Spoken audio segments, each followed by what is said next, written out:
Well, and welcome to part 4 of the Survival Report Survival Gardening Basics series. Going to touch on a couple of subjects this time. One of them is going to be a couple of questions that have come up from some of the readers, what to grow and things like that. Just a nice little stand of corn here, and I'm going to make a point as I go up to it.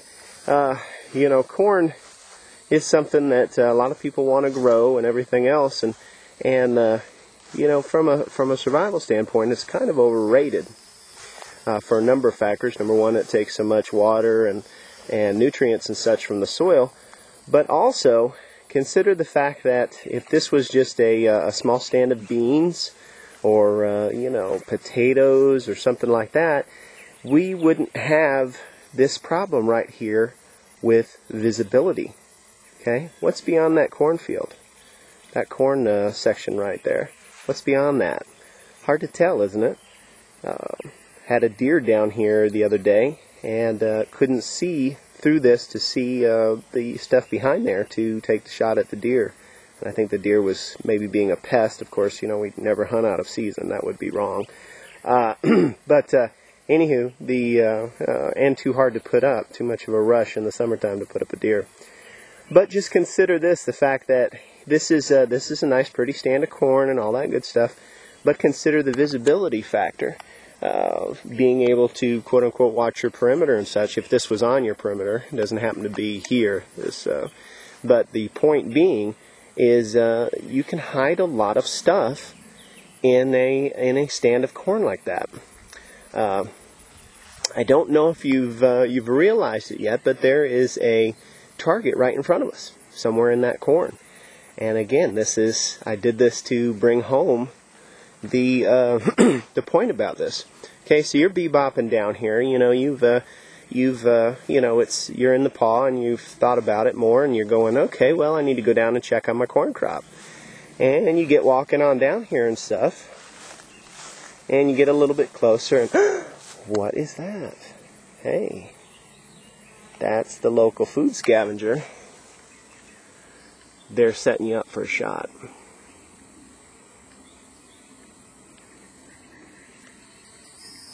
Okay, and it just happens to be a plastic training target right now. But point being, these are the targets that we do classes and such that we'll train folks on. Because the very small silhouette targets, that thing maybe sits 18 inches off the ground, if that, and is hardly any wider. But the point is, folks are not going to stand there out in the open and allow you to see them. They're going to get down low like this target is. They're going to hide themselves and such. So, a little bit of a lesson there. We would have got shot today going down to check our corn patch. So again, if this was something with a little lower silhouette, some beans, such like that, you know, it would have been easier to spot our little target example here. So one of the other reasons I'm not very fond of growing corn, and I know that seems ironic with a huge stand of it here, but this was just something we wanted to do this year to try it out again. And remember me just saying about how the fact of the matter is that corn requires so much fertilizer and water and such to really get to really get a good crop. Well, here is a section of corn that we purposely did not use as much fertilizer on. Okay, you can see the difference in this corn. It's not nearly as green. The ears are much smaller. The stalks are thinner. And you'll notice it's a lighter shade of green. These videos always turn out well, but by the time you get them uploaded to YouTube, they seem to have lost a fair amount of quality. Anyways, the difference is night and day. It's the difference between a hunter green and a really light green.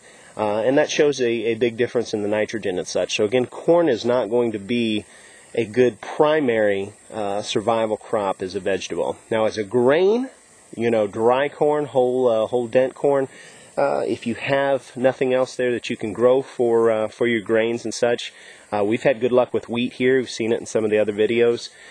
We've put a fair amount of that up from stuff we've grown. But if you can't grow wheat for whatever reason in your area, whole dent corn would be a consideration only for the grain factor. The sweet corn, the vegetable corn, which is what we have growing here right now, isn't much of a consideration for a survival crop. Some of the considerations we're going to use in picking what to grow from a survival standpoint, and again, we're not talking so much about, everything during good times, backyard garden to brag to your friends type of thing. We're talking about really growing food where it counts, is the fact that, number one, folks might be trying to steal your produce. There's a whole class of people, and it's not based, in my opinion, on race or anything like that, but there's a whole class of people in this country and in the world, I call them you owes me type people, is because they have this mindset that that everybody owes them, and they never have to do anything on their own. So, that's something to consider, is the you owes me type are going to be possibly looking to raid your garden once they get hungry and things like that. So if we have some super huge big crop, like say, for example, right there, this broccoli and such, that's pretty recognizable, and this is late in the season for broccoli. This is why it looks so terrible in that. It's getting into the high 90s and the low hundreds here, and broccoli can, it's a cool weather crop. It really doesn't make it here. We're actually letting this stand go to seed, and we'll show some of that here in just a second. But broccoli, tomato plants, things like that, are a fairly recognizable crop.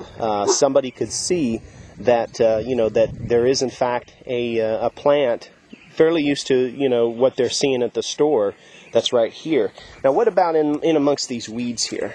You recognize anything in amongst these weeds? Oh man, this guy just lets his garden go. He's just a total lazy slob, the whole 9 yards. There's carrots in here, okay? And zoom in a little bit on some of the areas where we thinned them a little bit so you can see a little bit better that there is actually carrots here, and I'm not just showing you weeds and lying to you.